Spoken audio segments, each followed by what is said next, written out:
와우. 달순의 라이브. 이번 주부터 저희가 이제 시작을 하는 겁니다. 시작을 하는데 저희가 첫 주자로 대한민국에서 현장성, 그 다음에 K리그의 최고의 기자님이십니다. 예. 너무 띄워주시는데요. 아 진짜로 우리 서우정 기자님, 네. 골닷컴의 서우정 기자입니다. 안녕하세요. 네. 아 여러분들 좀 역시 또 박수 다 보내주. 일단 궁금해하시는 분들이 많은데 K리그 언제 개막할까요? 일단 큰 틀에 K리그 있어서. 개막이요. 결국은 사회적 합의랑 다 있는 것 같아요. 뭐 사회적으로 다들 사회적 거리두기를 해야 되고 강력한 조치를 해야 되고 이러는데 K리그 혼자서 저희는 모르겠고 일단 개막하겠습니다. 축구 팬들을 위해서. 창의성이 없잖아요. 네, 그럴 수는 없는 거고. 다만 이제 어제 화요일이었죠. 화요일날 어제 제가 K리그 주간 브리핑 미디어랑 이제 뭐 현안이나 뭐 특정 주제를 갖고 이제 브리핑을 하는 시간인데 거기 가서 좀 힌트가 나왔어요.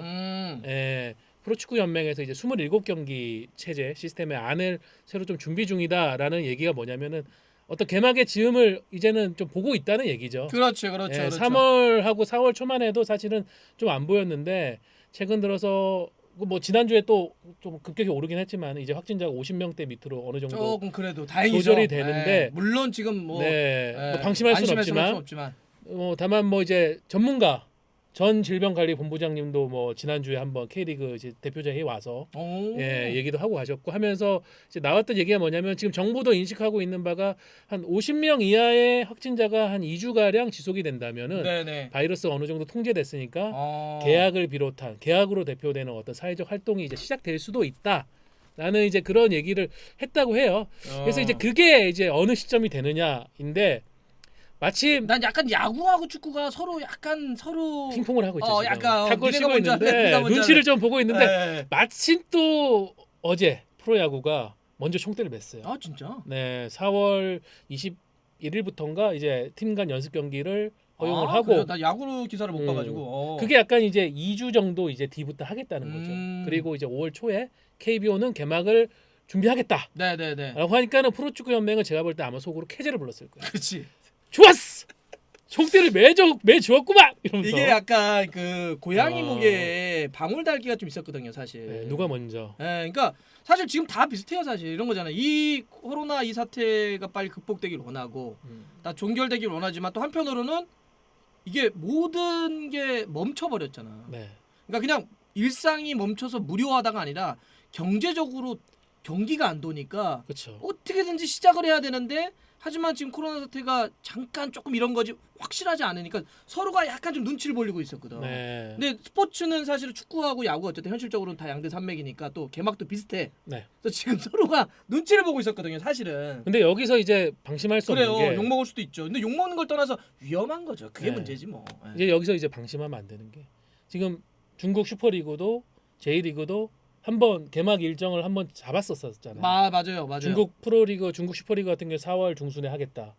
뭐 J리그는 5월 초에 하겠다라고 했었는데 뭐 확진자 또 터지고 슈퍼리그 뭐 선수들이 확진자 나오고 K리그는 아직은 선수들이 그런 양성 반응이 나오진 않았거든요. 근데 지금 일본은 뭐 난리가 났고 그런 상황이 되니까 지금 다 또 다시 뒤로 밀리는 건데 결국은 이렇게 저희가 예상을 하고 좀 팬 입장에 축구 팬이나 종사자들 입장에서는 기대를 하지만은 그거는 이제 하나의 시나리오일 뿐이고. 그렇죠. 저도 그 얘기를 드리는 거지. 네, 시나리오일 뿐이고 다만 지금 이제 잘 통제가 되고 한다고 하면은 프로축구도 5월 정도에 이제 개막할 수 있는 그런 가능성이 있지 않나.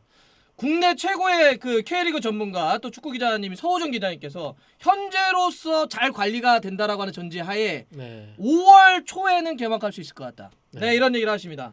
자, 5월 초에 정도 할 수 있다고 하고요. 어떤 나라는 축구 개막했죠. 벨라루스는 거기는 무서운 나라죠. 아니 그 혼자 해가지고 돈 엄청 벌대. 그게 지금 그런 시선이 있는 것 같아요.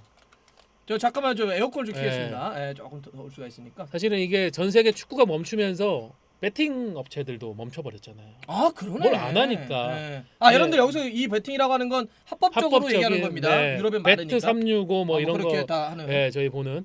근데 이제 벨라루스 같은 경우 그걸 하면서 일단 12개국에서 중계권을 사갔대요. 그 중계권이라는 게 사실은 저희가 생각하는 일반적인 그런 중계권이 아니라 스포츠 배팅 업체들 중계권을 아마 얘기하는 걸 거거든요. 그거에 대한 폭발적 관심도 있고 근데 뭐 또 K리그 그리고 저희가 이게 축구 방송이지만 KBO도 그렇고 잘 만약에 통제를 해가지고 또 개막을 해가지고 한다고 하면 지금 뭐 스포츠의 천국이라는 미국까지도 지금 완전히 멈춰 있는 상태인데 맞아요. 또 하나의 좋은 롤 모델이나 그런 게 될 수 있다는 의미도 부여할 수 있을 것 같아요. 그러게요. 그 K리그 2020 시즌 일단 K리그 1 기준으로 해서 개막 특집 팀별로 프리뷰를 해드릴 텐데 그래서 오늘은 어디 할 거냐? 제가 일단 먼저 선택을 했는데 울산, 성남, 상주, 광주를 먼저 하려고 합니다. 자, 일단은 울산의 올 시즌 서우정 기자가 뽑은 2020 시즌 이번 시즌 베스트 라인업 예상 오늘 뽑은 겁니다.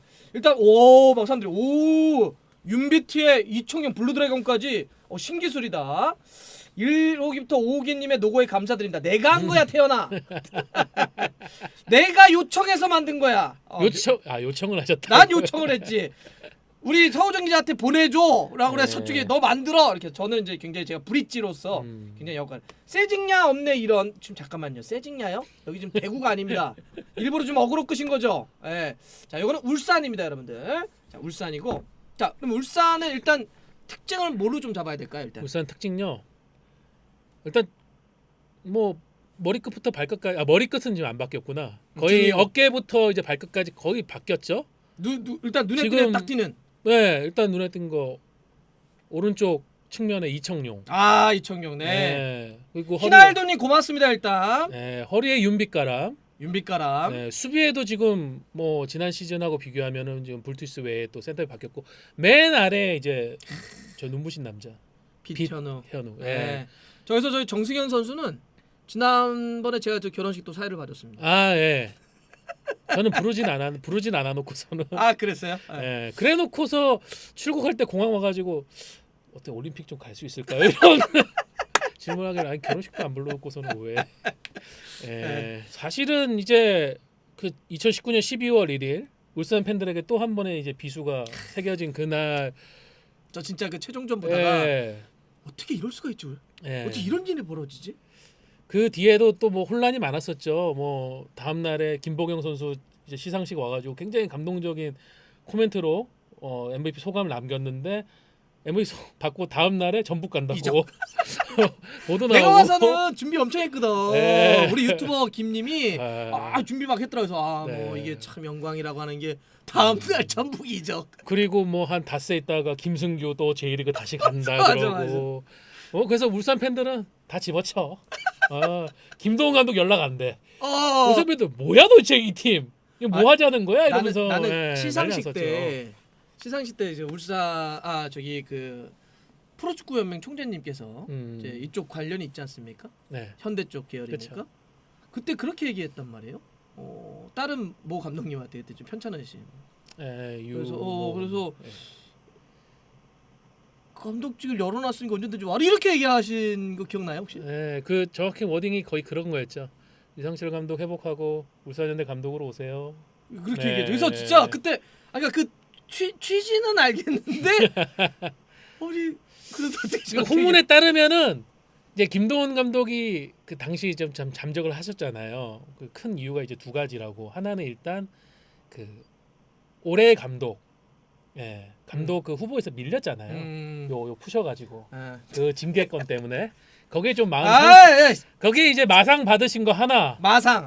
그리고 이제 시상식 날 구단주의자 총재님께서 그 말씀하시는 거 보고 마상이 한 번 더 와가지고 좀 그 충격으로 이제 잠적을 하셨다. 그런 진짜 저희는 진짜 미스터 클락 시계자 저희 진짜 보면서 이게 그러니까 뭔지는 알겠는데 저희도 어떻게 저렇게 이 마상 우리 파이브갑님께서 매년 시상식 오시면 그런 실수를 한 번씩 하세요. 뭘 하세요? 그런 게 사고가 저 나름 그것도 전통과 재미라고 생각을 합니다만은 그분 오늘은 무슨 또 발언을 하실까? 그건 재미를 보는 것 같은데 그때만 해도 정말 울산 팬들 절망적이고. 그래 우리가 우승을 던진 마지막 화려하게 태우고 그냥 이제 다시 원래 뭐 한 3, 4위권 내려가야 되나 이러고 있었는데 울산이 지금 와서 이 스쿼드를 보면은 다 계획이 있었구나.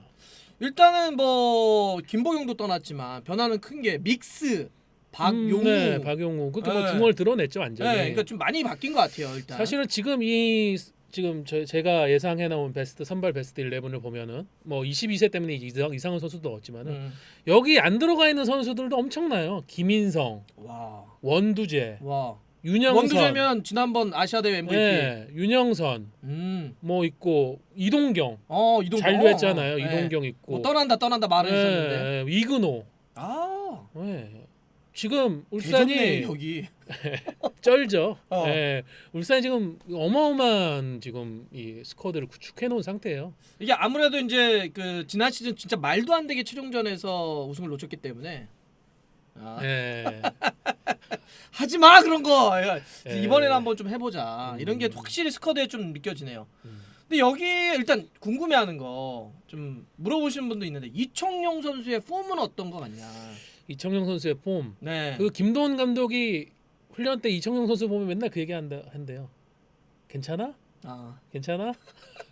그리고 이청용 선수 이러면서 뛸만하다. 그러니까 계속 지금 컨디션을 하는데 좀 코로나 19가 큰 문제지만은 한편으로는 이청용 선수 입장에서는 팀 문화, 팀 분위기에 빨리 적응하고 또 할 수 있고 시간적 여유도 좀 주고. 그리고 김도훈 감독이 또 얘기를 하면서 저희가 쉽게 간과할 수 있는 포인트 하나도 한 게 잔디에 대한 적응이 중요하다. 유럽 같은 경우에는 푹신푹신한 다르지. 그런 땅도 좀 다르고 잔디지만 흙도 좀 다르고. 우리 국내는 일단 딱딱한 잔디이기 때문에 거긴 푹푹 빠지고 그거에 대한 좀 적응을 완전히 마치지 않으면은 오히려 또 부상도 올 수 있고 그렇죠. 무릎이나 발목에 무리가 올 수 있기 때문에 그런 시간을 번 거에 대해서는 괜찮다. 뜻밖의 이득이 있네요. 그런 차원이고 저는 이청용 선수는 분명 저희가 이청용 선수의 어떤 최고조의 경기력이라고 기억하는 볼튼 시절 그 부상을 당한 그때의 경기력이 지금 온전히 나오지 않는다는 것은 뭐 많은 사람들이 인정할 거예요. 그렇게 평가하고 있고 선수도 이제 그렇게 받아들이는지는 모르겠지만은 하지만은 저는 이청용 선수의 그런 센스나 시야 움직이는 과정에서 보여주는 그 침투 플레이나 축구 지능은 그리고 한 번씩 터지는 클러치 능력. 그거는 울산이 작년의 아쉬움을 풀기 위해서 굉장히 좋은 키를 하나 가지고 온 게 아닌가. 그래서 뭐 지금 좋죠. 그 경기 외적으로도 지금 이청용 선수 굉장히 큰 화제도 되고 있고. 저는 좀 궁금한 게 그러면 저 윤빛가람도 있단 말이에요. 네. 신진호도 있고 허리 쪽에 볼 잘 차고 예쁘게 차고 이청용 선수도 아무래도 좀 기술적으로 볼을 차는 선수니까 축구가 좀 달라지겠습니까? 스타일이 우리 솔직히 좀 얘기하면 조금 이제 울산이 이게 신나는 느낌은 아니잖아요. 김도훈 감독님이 감독실에서 혹시 보고 있을지 모르겠는데 이거 있는 그대로. 그러니까 좀 무게 중심이 뒤에 있죠. 특히 이제 뭐 초반부터 무게 중심 뒤에 있는 건 아닌데 리드를 잡고 난 뒤에 좀 무게 중심을 내리는 그게 울산의 특징이긴 하고. 근데 이게 자원이 너무 많다 보니까는 김도훈 감독 머릿속이 복잡할 거예요. 일단 신진호 선수는 주장이고 윤빛가람 선수는 굉장히 또 공대에서 영입한 실질적인 플레이메이커. 맞아요. 또 저렇게 또 조합을 보면은 금방 또 눈에 띄는 거는 과연 수비 밸런스는 괜찮을까? 그렇지. 허리에서 받는 압박이나 역습 과정에서 그래서 백스리로 가려고 하는 건가? 그래서 기본적으로 백스리로 가는 것도 있고 뭐 지금 옵션들은 다 다양하게 내놓은 것 같아요. 포백도 준비하고 있고. 그쵸. 그럴 때 이제 원두재 선수가 또 앞에 살짝 전진 배치돼서 할 수도 있고. 근데 그 정도로 정말 풍부해졌다는 건데 근데 저는 그렇게 생각해요. 이 정도의 공격 옵션들을 갖고 김도훈 감독도 이제는 그렇게 뒤로 두는 축구는 할 수는 없다. 부담 상당할 걸. 당연히 우승을 해야 되고 올해는. 앞으로 나가면서 깨는 축구를 해야 그렇지. 팬들도 김광국 대표가 이렇게 김광국 단장이 이렇게 보강을 했으니까 그에 맞는 축구를 하는구나. 라고 하면서 이제 계속 또 지지해주고 이러는 분위기가 가는데 만약 또 그게 잘 안 된다고 하면은 부담 상당하겠네. 이런 스쿼드를 갖고 이런 축구를 이런 문제의식이 계속 미디어나 팬들 입에서 나오면은 저는 김도훈 감독 그 부담이 굉장할 거예요. 결정적일 때 미끄러지는 이유가 뭔가요, 울산이? 이걸 물어보신 분이 계시네요. 결정적일 때 미끄러지는 이유. 작년에 잘했죠. 잘했죠 전반적으로. 작년에 잘했어요. 승점을 봐도 잘했고 물론 뭐 경기 스타일에 대한 호응은 있지만은 그 1년간 한 시즌 동안 울산이 제가 알기로 저승점이 과거에 48경기 체제 때도 저 승점을 못 갔었어요. 그때 준우승했었거든요. 그때도. 예, 그 정도로 정말 거진 한 10몇 년 사이에 최고 승점이었는데 지난 시즌이 전북, 울산, 서울이 이렇게 가다가 서울이 떨어지고 네. 끝까지 갔던 게 사실은 네. 울산하고 전북이었으니까. 그래서 미끄러진 이유 뭐 많은 요소도 있고 그 김승규 선수의 결정적인 장면도 치명타였고 그러니까 마지막 경기에 그 사실은 유리한 상황에서 시작을 했었잖아요. 유리한 상황에서. 그렇지. 2013년이 비슷한 것 같아요. 그 유리한 상황에서 어떻게 해야 우승을 이걸 지켜낼 수 있을 거라는 그 경험은 이 많은 베테랑 이 좋은 선수들도 다 가지지를 못했던 거 같아요. 반면에 전북은 그런 경험이 굉장히 많잖아요. 맞아. 인원공만 하더라도 거기다가 저는 작년에 약간 전북이 유리할 수 있겠다고 생각한 거는 추격자의 입장에서 잃을 게 없지. 잃을 게 없다는 거가 전북으로서는 뭐 공격만 승리만 보고 갔었던 거고 울산은 비겼어도 사실 우승을 할 수 있었기 때문에 그 하나의 차이가 생각을 하나 더 한다는 차이가 좀 어렵게 만들 수도 있겠다 싶었는데 뭐 그때 많은 이야기들은 있어요. 맞아. 뭐 김도훈 감독의 선택이나 이런 거에 대해서 얘기는 있지만은 축구가 네. 모든 스포츠도 그렇지만 사실 또 결과적이거든. 졌으니까 그 왜 진 거예요라고 물어보는 거잖아. 이겼으면 왜 이긴 거예요 이렇게 물어보는 거고. 네. 사실 전체적으로 하면 그렇게 나쁘진 않았는데 리더십은 저는 김도훈 감독은 뭐 리더십이 최고의 강점이니까. 예. 다들 막 사람들이 박주호 선수는 부상에서 이제 회복해서 그라운드 훈련을 열심히 하고 있죠. 하고 혹시 뭐 있는 박주호가 주전으로 뛸 가능성이 없냐고. 일단은 데이비슨 선수하고 같이 굉장히 경합을 많이 하게 될 것 같고 근데 좌우 측면을 봐도 정말 울산이 대단한 게 뭐냐면 제가 지금은 데이비슨 김태환을 해놨지만은 박주호도 있고 정동호도 있고 와, 거기다가 그냥 최준도 프로에 왔어요. 최준. 네. 우리가 입세 이하 월드컵. 네, 그 이강인의 이거 하고 딱 골랐던. 그러니까는 뭐 제가 저 시점에서의 어떤 선택을 한 거지 저게 완전히 정해진 건 아니거든요. 근데 진짜 많이 하신다. 다 물어보네. 다 물어봐.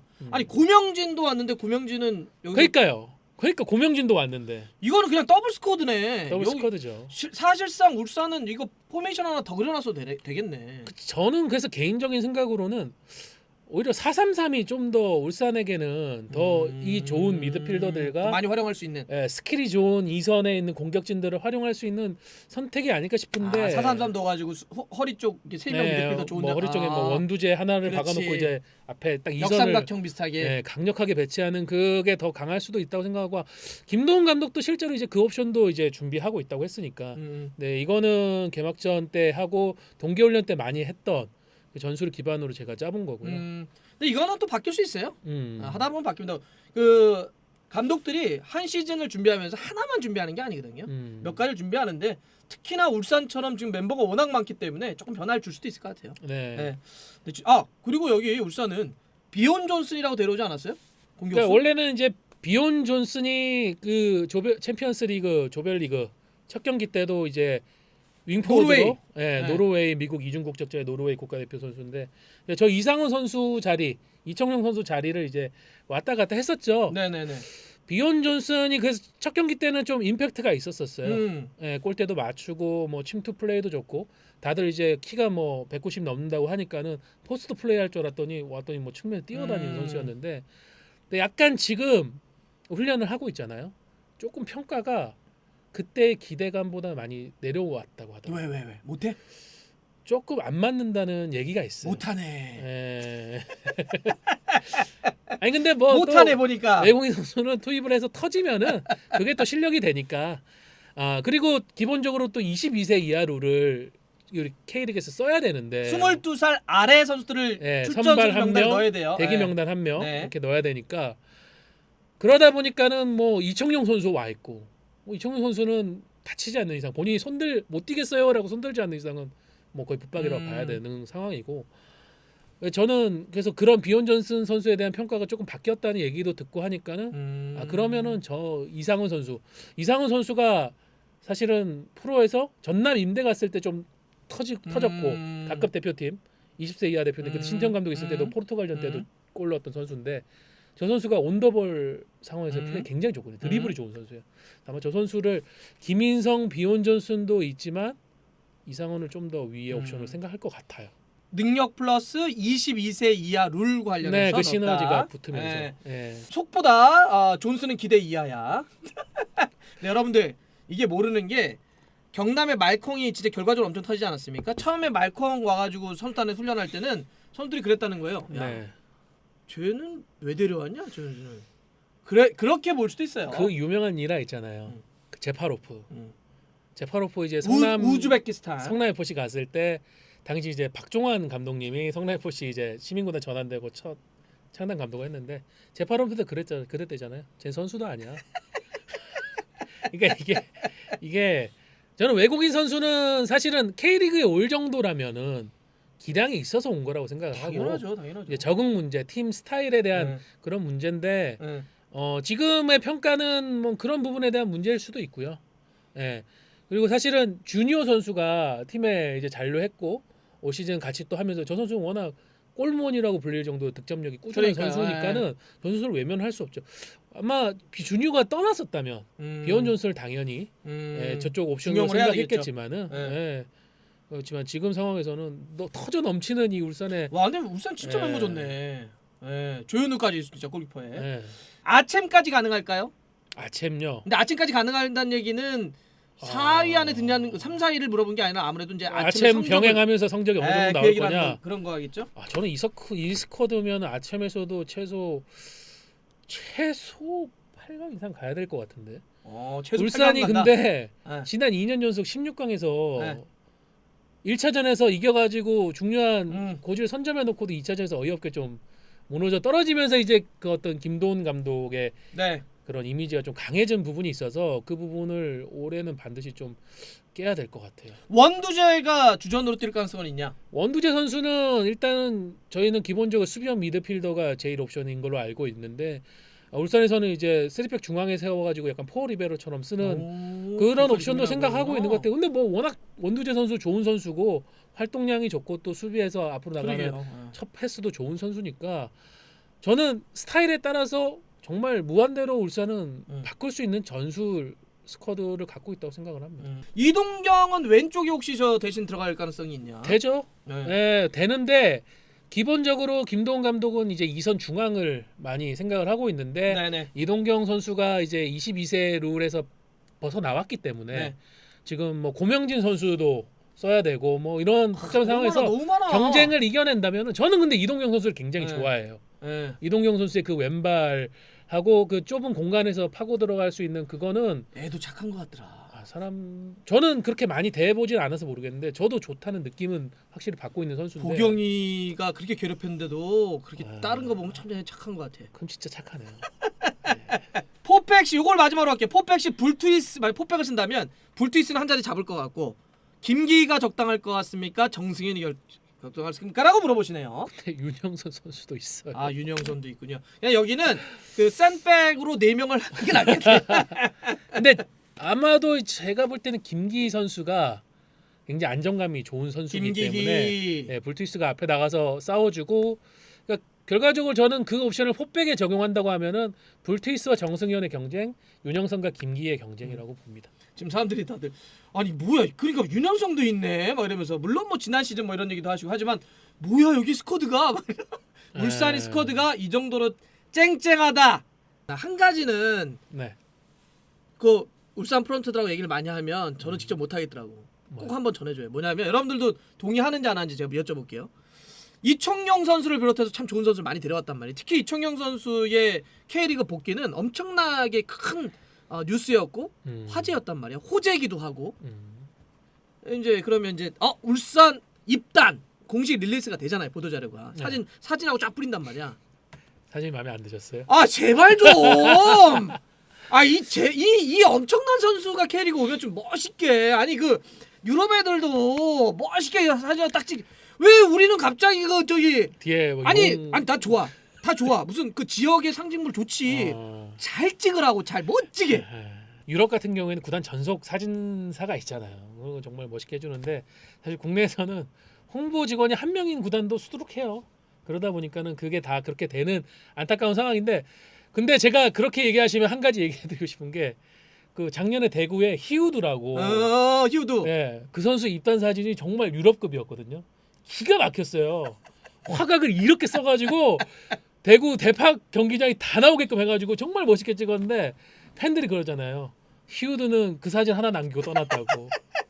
아니 나 그래야 된다고 해. 그래도 진짜 아니 멋있어야지. 요즘은 사람들이 야 이청용 왔어 이렇게 보는데 찾았는데 막 뭐야 이거 막 좀. 저는 그걸 하나 지적했어요. 센스가 좀 없다고 한 게 용 그 조형물이 있는데 같이 찍었잖아요. 그 노란 용을 그거를 파란색을 좀 리터칭을 하든지. 노란 용이면 전남 드래곤즈인데.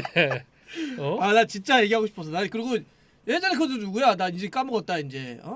그 카디프에서 뛰었던 경남에 저기 김보경하고 뛰었던 조던 머치. 네 이름도 까먹었네.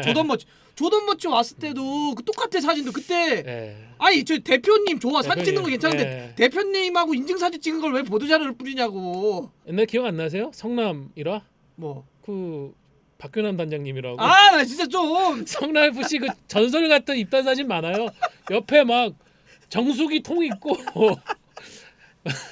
트로피 엉망진창으로 누워 있는 그런 데서 찍는. 아니 저는 그렇게 생각해요. 정말 이렇게 보면은 여전히 좀 답답한 건 있지만은 그런 사진들 한 번씩 그게 불과 뭐 한 7년 전, 8년 전이거든요. 야, K리그 그래도 발전하고 있구나. 그런 긍정적인 거 좋습니다. 저는 그렇게 긍정적으로 좀 생각을 하려고 합니다. 정수기통. 근데 진짜 이건 중요하다고 생각해요. 저는 보여지는 게 굉장히 중요하다. 왜냐면 프로니까 보여지는 거 중요합니다. 한번 검색해 보세요. 전남 박기동 입단 사진. 사람 목만 떼가지고. 나 진짜 우리나라 입단 사진 좀 잘 찍었으면 좋겠어. 이거 진짜 얘기하고 싶었어. 입단 사진 좀 잘 찍자. 서우정 기자가 뽑은 광주의 올 시즌 베스트 라인업 보여드리겠습니다. 제가 봐서 멤버 좋아요. 멤버 좋습니다. 지금 이제 2부에서 우승을 차지해가지고 K리그 1으로 3시즌 만에 승격을 한 광주인데 일단 제가 딱 눈에 띄는 건 뭐냐면 펠리페 잡았네. 그렇죠. 보통 이제 사실 광주는 2부 리그에서도 돈 많이 쓰던 시민구단 축이 아니었어요. 아니죠. 한 중위권, 중하위권에 가까운 팀인데 저기 기 대표님께서 저 단장님께서 큰 그 저기 연봉도 안 받으시고 항상 힘들어하셨다고요. 그런 구단이면은 일반적으로 저 펠리페 정도 저 정도 활약을 하면은 다른 구단이 우리 영입할게 라고 제안을 하면은 가겠지 라고 이제 팬들도 좀 내려놨을 것 같은데 광주 잡았어요 펠리페를. 그러니까 펠리페랑 이제 작년 시즌 중에 완전이죠 하면서 이제 장기 계약을 3년 이상으로 맺은 걸로 알고 있고. 여러분 펠리페가 지난 시즌 엄청 잘했던 공격수인데 키가 크고 브라질 선수인데 말컹하고 스타일은 좀 다르지만 어쨌든 피지컬이 좋은 공격수예요. 다리 무지하게 길어요. 거기 걸리면은 앞에서 전방에서 뚝뚝 뺏겨요.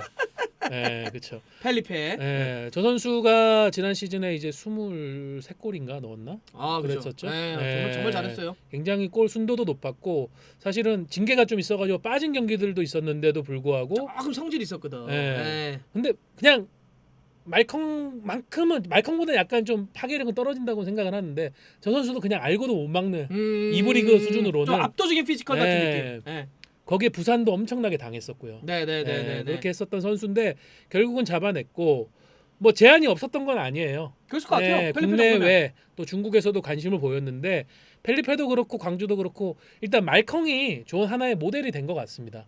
바로 떠나는 것보다는 조금 더 한번 해놓고 K리그 1에서 한 번 더 검증을 받으면은 이 몸값이 2배, 3배는 올라갈 수 있다라는 거를 국내 이제 구단들이 인지를 하고 있으니까. 그러니까 2부 리그니까 어쨌든 거기서 잘했을 때 팔면 예를 들어서 뭐 2부니까 너 1부 아직 검증 안 됐잖아 라고 하니까 많이 바뀐. 그런데 만약에 1부 리그에서 잘하면 엄청 더 붙여가지고 팔 수 있으니까. 그렇죠. 말컹이 얼마 정도에 나갔죠? 말컹이 600만 달러로 600만 달러 600만 달러였나 500만 달러였나 그 한 60억 70억 그 정도 와, 사이였었어요. 60억 70억. 뭐 경남 엄청 남겨 먹었죠. 그쵸. 아직도 분할 나쁜데 그렇게 돈을 받아야 돼 원래. 분할 나쁜데 아직 다 안 들어왔대요. 진짜? 그래서 올해 2부 리그 떨어졌는데도 불구하고 경남이 선수단을 오히려 더 스쿼드 강화할 수 있었던 이유가 말컹 머니. 할부. 야 이거 잘 끊었네.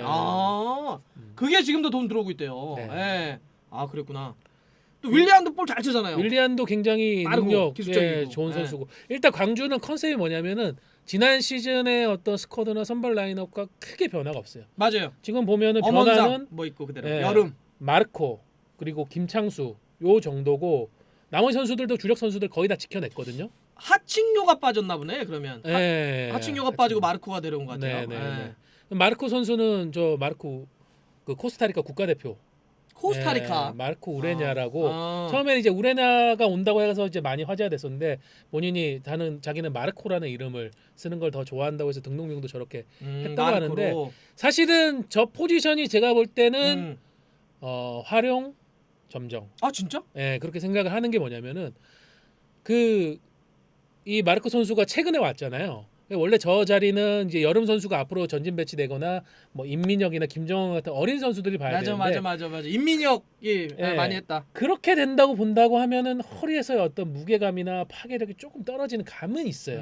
이 선에서 어떤 연결고리 물론 좋은 자질을 가진 그 굉장한 유망주들이긴 한데 근데 저 자리에 이제 세컨드 스트라이커와 또 최전방을 볼 수 있는 마르코가 오면서 뭔가 광주가 공격에 대한 힘이 좀 붙었다. 네. 사실 저희가 계속 고민이었어요. 아까 얘기했던 고 선수들도 있고 하칭요를 처음에 데려왔을 때 약간 밑에 내려서 수비적으로 쓰기다 하다가도 올려보기도 하고 그러다가 결국 정리되기도 했고 그런 상태에서 마르코가 약간 좀 활용 점정 마지막 점 정도 하나 되는 것 같다. 그러니까 광주 입장에서는 굉장히 좀 괜찮은 커리어도 좋고 기량도 최근에 잘 유지하고 있는 선수를 광주가 데려왔다라고 했을 때 이제 많이들 놀랐죠. 예, 다른 이제 구단들도 놀랐고 팬들도 많이 기대를 하게 됐고 저 선수가 와서 저 역할을 잘 해준다고 하면은 광주가 다크호스로 분명히 올라설 수 있는 그런 역할일 것 같고. 마르코 오케이 기억할게. 마르코. 엄원상은 원래 주전은 아니었는데. 그렇죠. 근데 이제 22세 이하 카드를 생각을 해야 되기 때문에 지금 뭐 22세에 쓸 수 있는 선수가 엄원상, 이희균 뭐 이런 선수들이니까 왜냐면 임민혁, 김정환 지난 시즌에 22세 잘 썼지만 이제 올라갔고 오케이.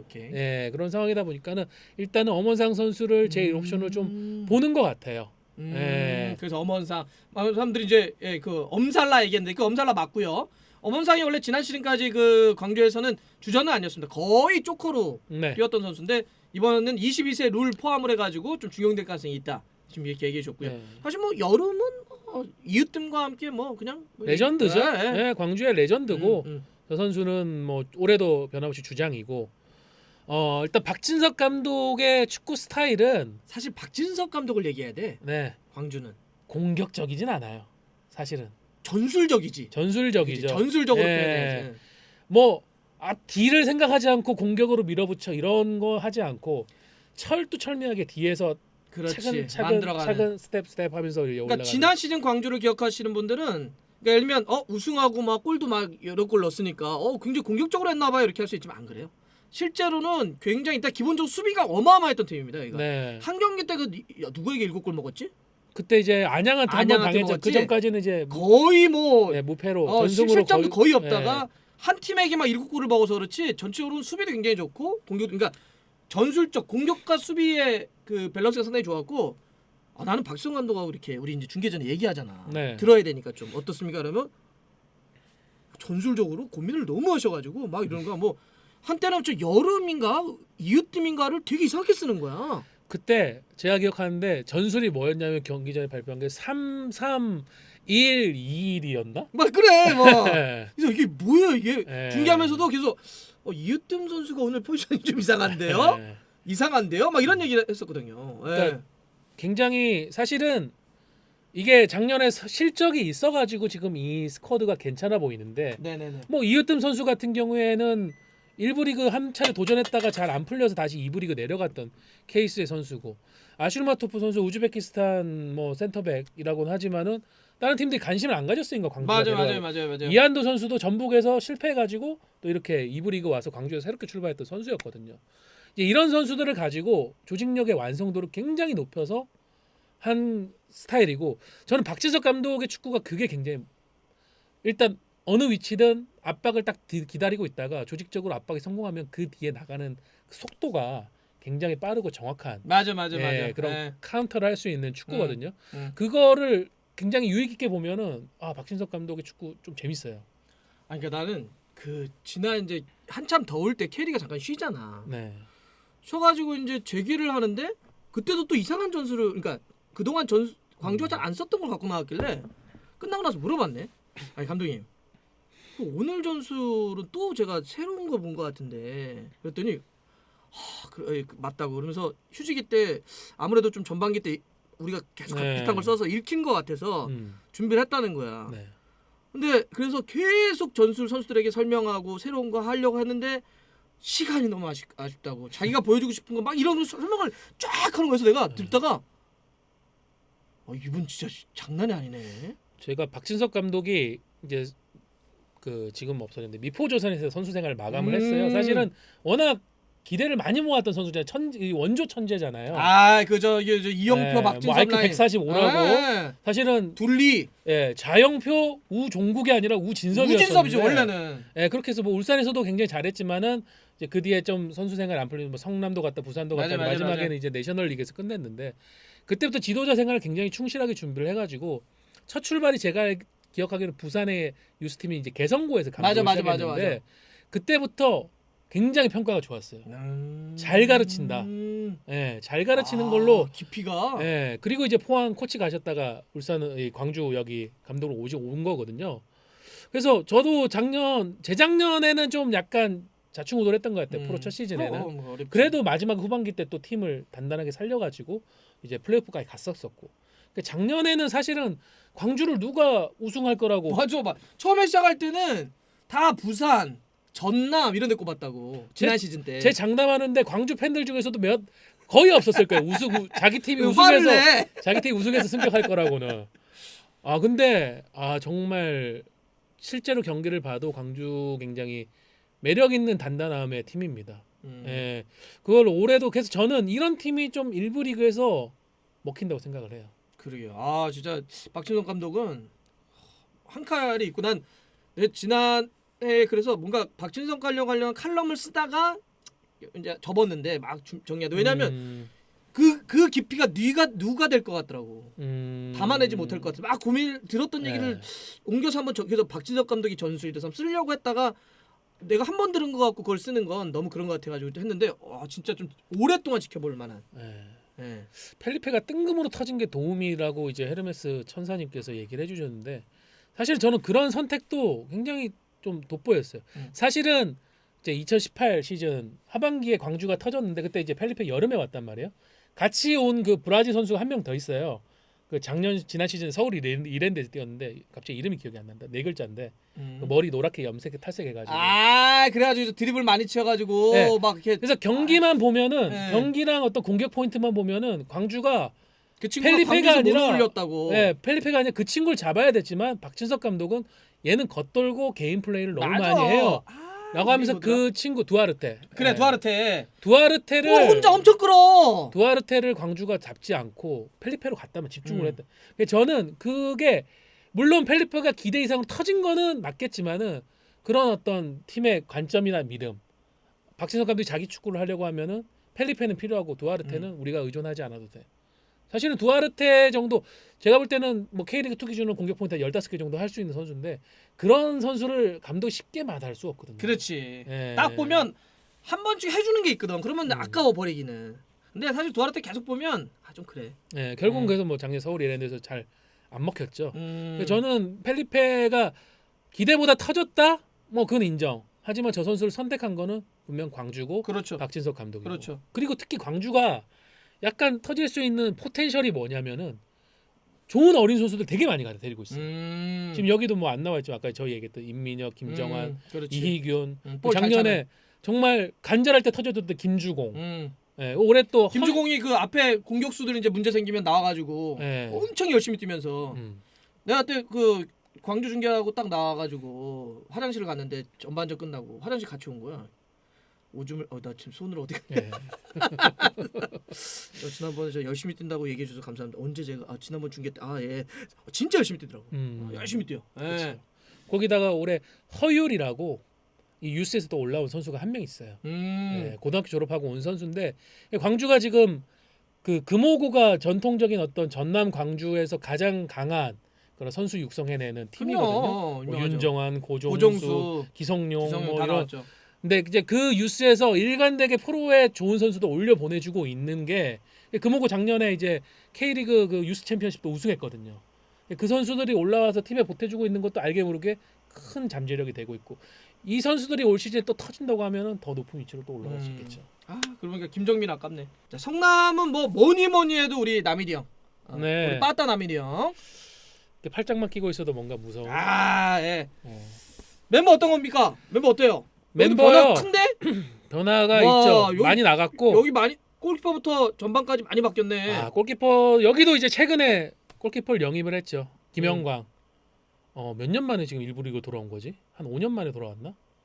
더 되지 않았나? 서울 이랜드로 이제 2015년에 스스로 이제 그렇죠. 일부 리그로 가서 올라오겠다 했는데 결국은 그러니까. 이게 이적을 통해서 서울 이랜드에 뭐 사실은 뭐 지주가 정신적 지주 같은 인물이었는데. 네. 일단은 원래 이제 골키퍼 자리부터 얘기를 한다면은 작년에 성남 김동준이라는 좋은 골키퍼가 있었죠.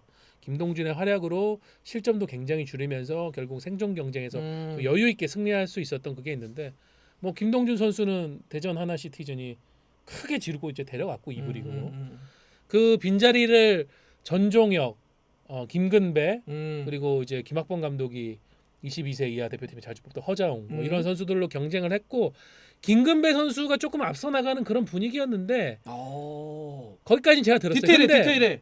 근데 김영광 선수를 데리고 온 거는 뭔가 분명히 시즌을 준비하는 과정에서 김남일 감독이나 정경호 코치가 봤을 때는 불안하다. 그리고 백민철 코치 골키퍼 코치가 봤을 때는 이 경쟁 체제로 채워지지 않는 무언가에 대한 불안감이 있지 않았을까. 골키퍼는 요만큼만 불안해도 못 써요. 왜냐면 이제 전종욱 선수도 골키퍼는 진짜 커요. 뭐 성장 커리어 워낙 좋은 선수고 성격도 좋은 선수지만은 경험치가 확실히 떨어지는 부분이 있고 김근배 선수도 프로 경험은 긴데 거기에 비해서는 분명히 좀 들쑥날쑥했던 거고 그걸 더 강력하게 뭔가를 채워야 되겠다는 생각에 마침 FA로 이적 시장에 이제 김영광 선수 나와 있었던 거죠. 그리고 김남일 감독이 선수 시절에 또 같이 했었던 적도 있었고 그래서 이제 전화를 해가지고 같이 해보자라고 해서 들어와서 테스트를 받고 김영광 선수 입단했죠. 저는 김영광 선수 지난 시즌에 저희가 커리어를 보면 사실 지난 시즌 경기력을 보면은 크게 이부 리그에서도 뭐 돋보였던 것 같아요. 골키퍼 포지션은. 그 막 몸 던져가지고 여기 한번 크게 다쳐가지고 여기 나이키 마크 여기 이렇게 여기 확 찢어져가지고 지금도 있죠. 그래서 이제 김영광 선수가 뒷문을 이게 단단히 잡아주면서 분명히 저 부분에서의 경쟁력은 어느 팀에도 밀리지 않는 걸 갖췄다고 생각을 하고요. 전체적인 포메이션은 성남 같은 경우에 되게 좀 독특한 게 있는데 전술적인 측면에서 정경호 수석 코치가 많이 나오대. 많은 영향을 합니다. 그 굉장히 얘기 많이 나오대. 사실은 지난 시즌 상주에서도 같은 역할을 했는데 이름이 상당히 많이 나오더라고. 그때는 이제 크게는 주목을 안 받았어요. 하지만 아는 사람들은 또 다 아는 정경 코치가 전술적으로 굉장히 많은 영향을 발휘하고 있고 이제 김태환 감독도 그거에 대한 위임을 했고 그걸 이제 김남일 감독도 잘 알고 있었고 김남일 감독이 되면 우리 같이 한번 그런 식으로 해보자 라고 하면서 이제 그 권한을 주면서 데리고 왔거든요. 그래서 사실 이 전술을 보면요 이게 작년에 상주가 잘했던 전술이에요. 그러니까 이게 아무래도 정 코치의 그게 많이 스며 들어가 있다. 근데 여러분들 이거는 뭐 이상한 게 아닙니다. 실제로 그 전술 코치하고 감독이 다 조율해가지고 하는 겁니다. 이건 유럽도 예를 들어서 큰 윤곽 같은 거나 방향성을 감독이 결정하고 디테일을 코치 들어가서 다 합니다. 전술 코치도 예를 들면 뭐 수비 전술, 공격 전술 이렇게 나눠지니까 이런 식으로 좀 맞춰 들어가고 있다는 거예요. 그래서 실제로 정경호 코치에 대한 이야기는 K리그 현장에 많아요. 굉장히 많이 나오고 있습니다. 이게 결과를 낸다고 하면은 이제 K리그도 그런 식의 분업화. 이상한 게 아닙니다. 감독은 절대적인 어떤 능력자는 아니거든. 다 감독이 해줄 수 있는 건 아니잖아요. 그 역할을 감독이 믿고 그만큼 또 감독이 믿고 권한을 위임해 준다는 거고 그게 시스템적으로 잘 돌아간다고 하고 팀에 좋은 결과를 내면은 옳은 거죠 그게. 2002년 월드컵 때 히딩크 감독이 와가지고 아니 이렇게 스텝이 왜 이거밖에 안 돼요? 그래가지고 이걸 감독이 혼자 다 해요? 뭐 그랬던 거죠. 그래서 뭐 그때 우리에게 생소했던 PGO부터 시작해서 막 데려오기 시작하잖아요. 그래서 원래 이렇게 필요했더니 다 그럼요. 각 분야가 전문적인데 어떻게 그걸 감독이 다 합니까? 감독은 그거를 다 모아서 결정하거나 정리하면 되는 겁니다. 그래서 그때부터 우리가 막 많아지거든. 그렇죠. 그런 거예요. 98년까지만 해도 감독, 수석 코치, 골키퍼 코치 그리고 트레이너라고 해서 약간 준 코치 개념의 그 4명이 월드컵에 대표팀이 그 4명으로 나갔다니까요. 그래요, 코칭 맞아요. 스태프가. 그런 거 비하면 진짜 뭐 이런 게 이상한 게 아니고 그렇게 준비하고 있다 이런 거고요. 많은 분들이 지금 이제 그러면 새로 보이는 선수들이 많으니까 어떠냐? 최전방부터 바뀌었죠. 양동현 선수가 양동형은 J리그에 어떨 것 갔다가 같냐 이런 얘기를 하세요. 복귀를 했고 양동현 선수는 기본적으로 저 선수의 가장 큰 강점은 골 냄새를 잘 맡는다는 거고 일본으로 떠나기 전에 2017 시즌이었죠. 7시즌, 6시즌 그때 국내 선수 득점 1위였어요. 찬스가 왔을 때 양동현 선수가 물론 이제 그 선수 시절 내내 진념이 되게 강하잖아. 네. 어찌 보면. 갖고 있는 부상 때문에 그게 약간 좀 변수는 있는데 이 선수가 박스 안에서의 득점 감각만큼은 저는 그 역할만 빼고 본다면은 지금 K리그에 있는 국내 선수 중에 한 세 손가락에 든다고 봐요. 감각만 놓고 봤을 때. 네. 지난 시즌에 성남이 수비는 정말 토가 쏠릴 정도로 수비를 정말 잘했지만은 공격은 리그 최하위급이에요. 남길 감독이 포메이션을 제출했는데 이게 공격적이야. 웬일이지? 그랬는데 실제 경기에서는 굉장히 수비적이었어요. 그래서 왜 그랬습니까? 그랬더니 하도 미디어에서 수비적으로 축구한다고 그래가지고 제출이라도 공격적으로 하고 싶어서 이거 기억나요? 미친 수비 성남. 네. 정말 그 근데 숨 쉴 수 없는 수비를 했었죠. 근데 남길 감독 입장에서는 그 나름의 현실적 선택을 한 거예요. 스쿼드가. 그래서 그렇게 해가지고 살아남은 거예요. 네. 뭐 얘기하면 자자 얘기 또 나와야 되고. 또 자자. 야심차게 영입했지만은 맛있는 것만 먹고 갔죠 자자는. 그러니까 그거를 틀을 이제 남길 감독이 했던 축구의 틀을 많이 좀 김남일 감독이 바꿔야 되기 때문에 최전방부터 바꾼다. 이제 양동현 선수를 데리고 온 거는 저는 굉장히 좋은 선택이었고, 양동현은 성남이 양동현을 데려가?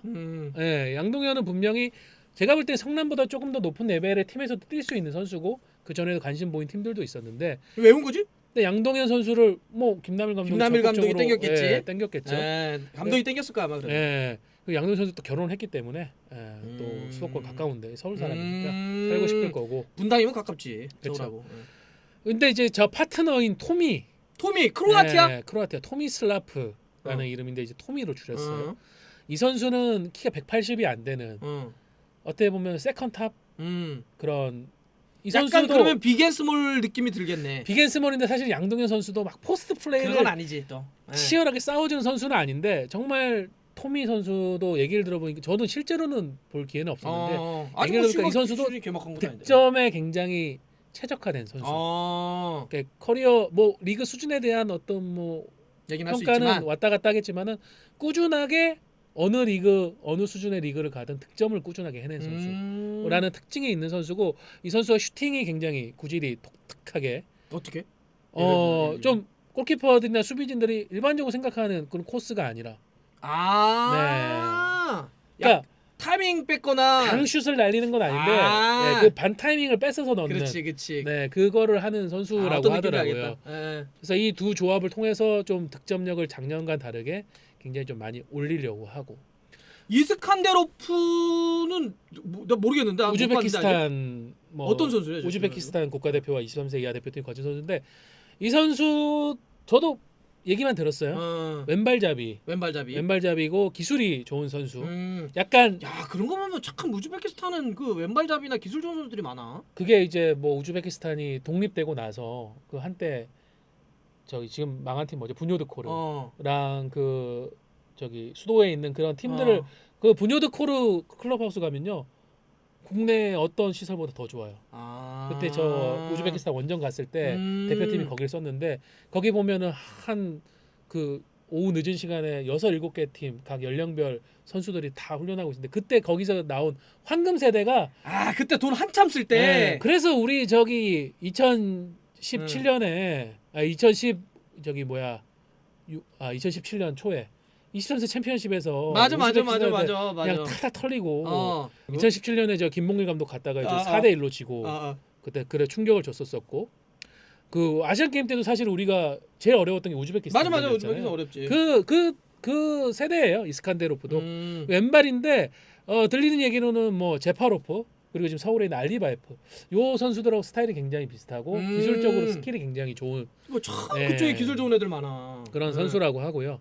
박태준 선수는 22세 이하 작년에 이제 U20 월드컵을 다녀왔던 미드필더인데 아무래도 이 선수도 22세 이하 룰에 좀 수혜를 입었죠. 사실은 성남이 저 포지션에 임선영 선수를 영입을 했기 때문에 임선영도 쓸 수 있는데 22세 이하를 감안한다면 박태준이 지금은 1옵션이기 때문에 저 위치에 설 수밖에 없는 상황이고 아마 이스칸데로프하고 임선영이 왔다 갔다 할 것 같고 아니면 뭐 박태준이 아닌 다른 선수를 투입을 할 수 있다면 22세 이하 룰에. 근데 이렇게 딱 보면 나는 약간 너무 약간 좀 수비적인 밸런스를 잡아줄 만한 어떻게 잡을 생각이지? 그렇죠. 그래서 건순영 선수가 저 포지션에 있는 거에 대해서 기본적으로 본다고 하면 저 선수가 완벽한 홀딩보다는 패스를 뿌려주는 거. 그렇지. 물론 이제 좋은 약간 중거리 뭐 삐를로와 같은 롤을 그쵸. 준다면 뒤에서 후방 플레이메이커를 할 수는 있겠지만 그래도 누군가는 약간 홀딩스러운 왜냐면 이 밸런스면 투탑인데 약간 좀 밸런스가 너무 그런데 작년에 상주에서도 정경호 코치가 그걸 했다는 거죠. 볼의 소유나 지배력 갖고 하는 그런 느낌이구나. 그렇죠. 그래서 저 3백이 굉장히 중요하다는 거고 일단은 연재훈 선수가 중심을 잡아주고 요바노비치 선수는 키가 크고 동구권에 굉장히 공중볼 싸움을 해줄 수 있는 선수고 키는 저 이창용 선수인 것 같아요. 사실 이창용 선수가 키는 이창용이다. 수비형 미드필더를 비롯해서 저 3백의 스토퍼까지 해서 3-4개의 포지션을 멀티로 소화할 수 있는 자원이거든요. 그래서 이창용 선수가 아마 전술 변화를 주거나 뭐 할 때 수비 밸런스에서 위치를 굉장히 많이 바꿔가면서 할 것 같고 뭐 되지 않는다고 하면은 김동현 23세 이하 대표팀에서 활약했던 김동현 자원도 건순영과 경합을 할 수 있는 지금 뭐 얘기 많이 하세요. 지금 보니까 김동현 선수 얘기도 많이 하고 있는데 근데 아쉽게도 김동현 선수가 저는 만약에 22세 이하의 김동현 선수가 가동이 됐다면은 23세가 돼버렸거든요. 됐다면은 아마 임선영이 올라가고 하는 식의 그런 것들이 나왔었겠지. 그리고 아까 빠따 성남님이 이태희와 서범이는 뭐 윙보다는 윙백 당연하죠. 3백이기 때문에 당연히 윙백의 느낌으로 가는 거고요. 그럴 건데 아마 지난 시즌은 저 두 선수가 엄청난 거리를 스프린트를 하면서 이태희 선수는 이제 군대 갔다 오면서 이제 합류했지만은 그런 역할을 했는데 올해는 조금 더 전진을 할 것 같아요. 왜냐하면은 이제 정경호 수석 코치의 어떤 3백에서 전술에서 윙백의 이 침투 플레이가 굉장히 전술적 키 포인트입니다. 그래서 굉장히 전진을 많이 할 것 같고요, 작년보다는. 그래서 나 벌써 K리그 막 본 것 같아. 얘기를 자꾸 들으니까 성남의 가장 큰 강점 혹은 혹이 아니라 그거 하나랑 좀 이건 좀 부족하다라고 이렇게 하나씩만 많이 딱 끝으로 좀 찝어준다면 기본적으로 저는 정경호 코치의 전술적인 전술 포인트는 굉장히 이 코치를 데려가기 위해서 사실은 지난 겨울에 4팀이 붙었었습니다. 서울도 원했었고요. 서울도 원했고 인천도 원했고 뭐 전남도 원했고 또 다른 팀도 원했었고 근데 그 정도로 이제 많이들 탐을 내고 있었기 때문에 사실은 이 표면적인 스쿼드나 전형이나 이런 걸 보면은 무슨 축구를 할지 잘 모르지만은 작년에 상주도 무슨 축구 할지 잘 몰랐는데 뚜껑 열어보니까는 상주가 이런 축구를 해라고 할 정도로 조직적이고 기술적이고 굉장히 세밀한 축구를 했었거든요. 그 부분이 포인트인데 다만 이제 불안 요소라고 하면 저는 결국은 토미하고 양동현이 득점을 얼마나 해줄 수 있느냐. 특히 토미.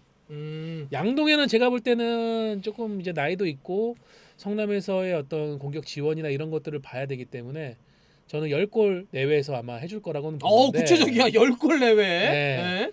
토미가 만약에 이 피지컬이 굉장히 강력하고 거친 K리그 상황에 잘 적응을 하지 못한다라고 하면은 거기서 망할 수도 있다. 조금 타격이 클 것 같아요. 하도 정경 코치 얘기만 하니까 그 김남일 감독 뭐 하냐고 그런 얘기들 하실 것 같은데 김남일 감독은 뭐 하시는 거예요? 김남일 감독이 다 지켜봐요.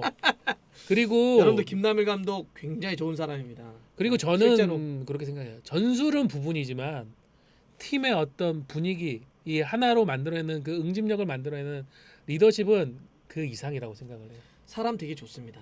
김남일 감독이 따르고요. 보면은 많이들 무서워하지만은 그 최강희 감독이 그 얘기한 거 있거든요. 남일이는 쟤는 태어나길 리더로 태어나내다. 나 그냥 뭔지 알아. 가만히 말 안 하고 눈빛만 보내줘도 사람들이 걔한테 다가온다. 그 얘기를 할 정도로 빠따 아니고 그런 거 아니에요, 여러분들. 빠따 아니라고. 예를 들면 저희가 이럴 기회마다 가끔씩 드리는 것 중에 하나가 뭐냐면 이런 거잖아요. 누가 보더라도 와 쟤는 진짜 그냥 믿어. 쟤는 그냥 내가 뭐 하라 그러면 난 제가 나한테 어려운 거 부탁하면 난 다 들어줄 거야. 이런 친구들 몇 명 있어요 축구계에. 그게 이청용, 그다음에 김남일 이런 사람들입니다. 네. 그리고 김남일 감독이 기본적인 컨셉과 큰 틀의 전술을 잡아요. 그럼요. 감독은 그런 거 하는 거죠. 도전적이고 작년보다 훨씬 공격적인 축구를 하겠다라는 기본적인 컨셉과 그리고 이 선수를 이렇게 써야 돼라고 하면은 거기에 맞춰서 이제 수석 코치가 그럼요. 전술을 디테일하게 만들어서 붙이는 거죠. 마지막으로는 상주입니다. 상주. 뭐 아직까지 이제 군팀이죠. 네. 상주 상무. 근데 여기는 제가 봐서는 일단 새롭게 입대한 선수들이 일단 많이 빠져 있네요. 일단은 문선민을 대표로 한 문선민, 뭐 건경원, 오세훈, 전세진, 뭐 이근호 이런 선수들 많이 또 새롭게 들어갔죠. 전세진도 들어가고 네, 이창근도 갔고. 근데 이제 그 선수들은 지금 선발 라인업에 없는 게 사실 이건 김태환 감독한테 제가 확인해서 받은 직접 선발 김태환 감독 라인업이에요. 직접 확인한 거랍니다. 저를 속였을 수도 있어요, 그분이. 트릭. 소정한테 내가 가짜 라인업을 알려줘가지고 모두를 속여야겠다. 아니 우리 이거 중계할 때 봤잖아. 그러면 포지션도 우리한테도 속인다? 나 짜증나. 그렇죠. 우리 오늘 감독이 이 선수를 공격수로 쓰네요라고 했는데 딱 경기 들어갔는데 아니네요. 경기 끝나고 약간 배신감에 이렇게 쳐다보면은 그래. 씩 웃고 그냥. 야, 너한테 알려주면 너 저쪽 감독한테 얘기하잖아, 뭐 이런 거. 작년에 김태환 감독한테 물었을 때도 똑같았어요.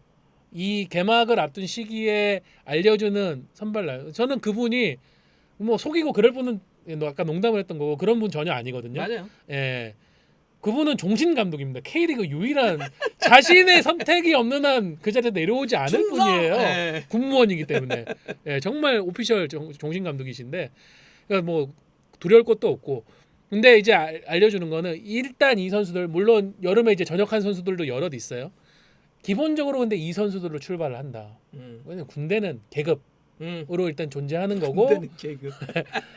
지금 이 선수들이 벌써 일병이 됐더라고요. 신입들이 새로 들어온 군인들이 다시 벌써 일병이 됐어요. 2등병이 뭐 요즘 3개월도 안 간대요. 네. 갑자기 나 때는 하려고 그래 지금. 죄송합니다. 저는 공익이기 때문에. 그래. 그런 상황인데 일단은 기본은 이 선수들이 먼저 축이 되고 거기에 이제 들어온 신병 선수들이 거기에 들어가서 하는 거고 물론 개막전에는 여기에 뭐 문선민 선수 들어갈 수 있고 권경원 선수 들어갈 수 있어요. 왜냐하면 지금 개막이 또 밀렸기 때문에 그것도 상주 상무에게는 또 도움이 되는 거고 오세훈 선수도 열심히 지금 몸을 만들고 있다고 하는데 기본적으로는 이 컨셉으로 봐주시면 될 것 같고요. 잘 아시는 새로 보강된 선수들도 당연히 좋은 자리에 들어갈 겁니다. 그러니까 이게 그 지난 시즌 때도 그랬다는 게 저도 정확하게 기억이 나는데 왜 그러냐면 금방 또 똑같아요. 계속 새로 들어간 선수들은 아직 그 훈련도 받아야 되고 군 훈련 그다음에 조직력을 아직 확보하기도 어렵기 때문에 기존 멤버들로 가다가 이 선수들의 대개는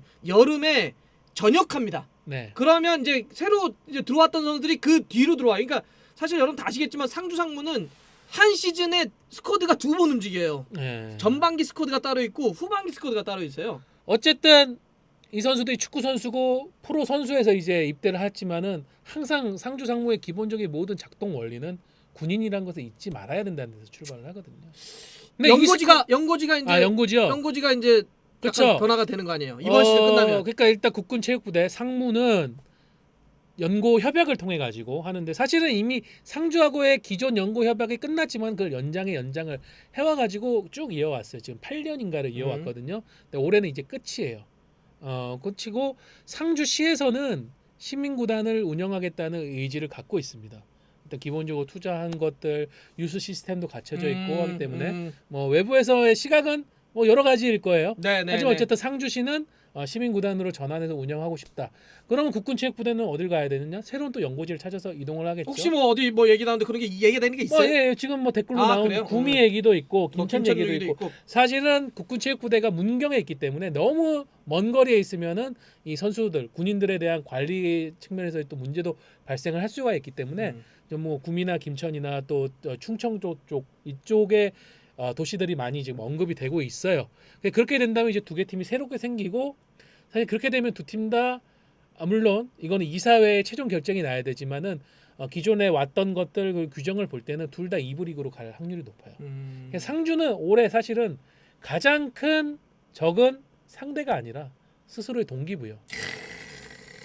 우리가 이렇게 열심히 노력하고 잘해서 만일 상주가 파이널 A에 갔어요.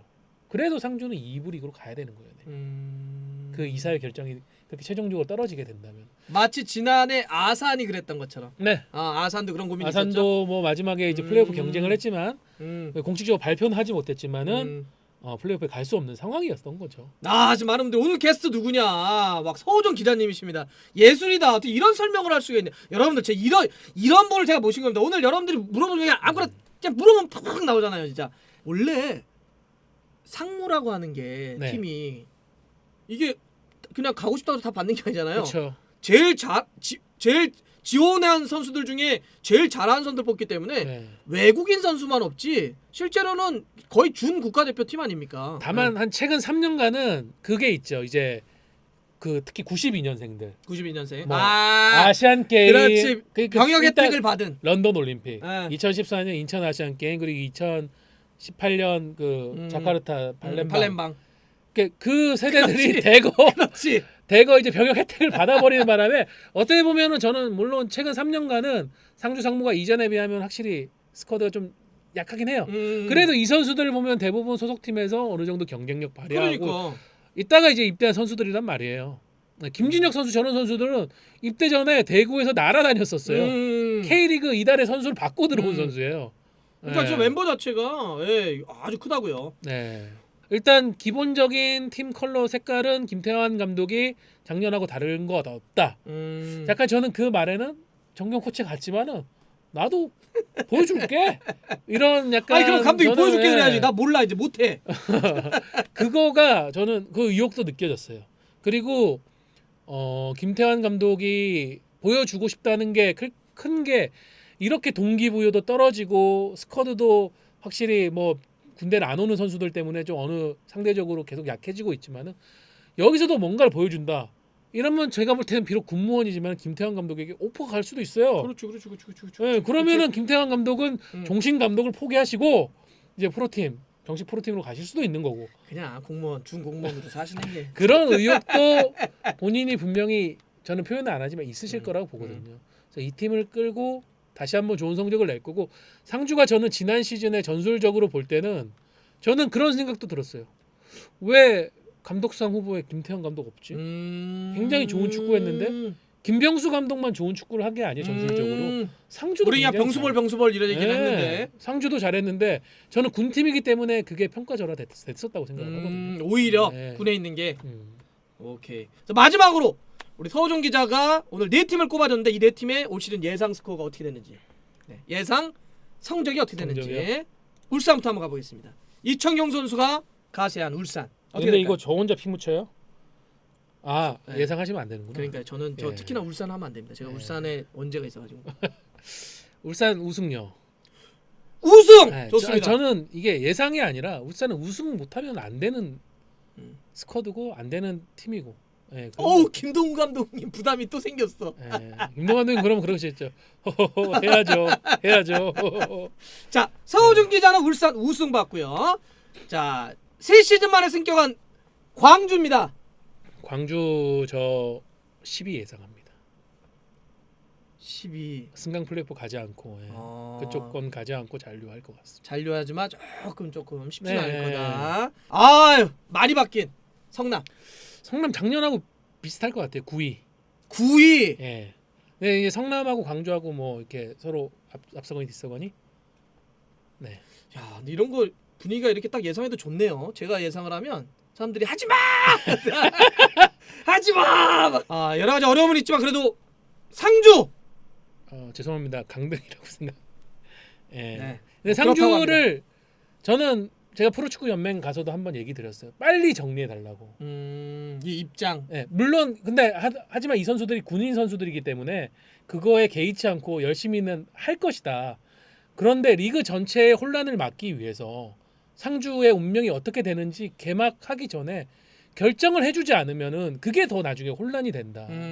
자, 그러면 여러분들 고맙습니다. 네.